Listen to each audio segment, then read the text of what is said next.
Пред малките хора в България все още има препятствия за трудовата им реализация. Въпреки че технологиите са доста напреднали, пречките идват най-вече от самите работодатели, казва 24-годишният Антоний Пендаков, който учи задочно в Пловдивския университет, но от 2 месеца е безработен. Много работодатели първоначално се страхуват, по-скоро избягват такъв случай, но има и хора, които наемат, рискуват и после остават доволни.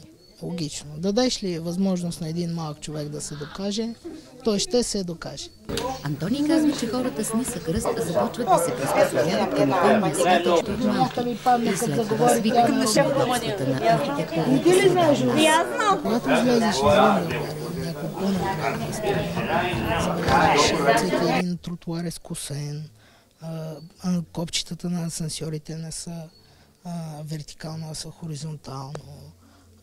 Някакви такива древни неща, но улеснения.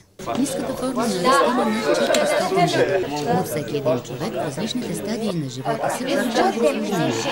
Иванес Дървелян от Руса е на 63 години. С течение на времето ставало все по-трудно да се справя сам. Затова предпочел дом за възрастни хора с физически увреждания. Отначало бягах, вървях добре, но от годините егенето вече си играе ролята и се получи една пареза на крайниците. И заради това се движим много по-трудно. Иванес обяснява, че има право само на 2 курса рехабилитация през годината, което според него съвсем не е достатъчно. Малките хора имат нужда и от чести профилактични прегледи, както и да бъдат диспансеризирани. Искаме здравеопазването да приключи с тези проблеми в ТЕЛК, т.е. малките хора да си минават безпрепятствено там, защото те имат право на пенсия за инвалидност или социална пенсия. Парите от тези пенсии са общо 265 лева.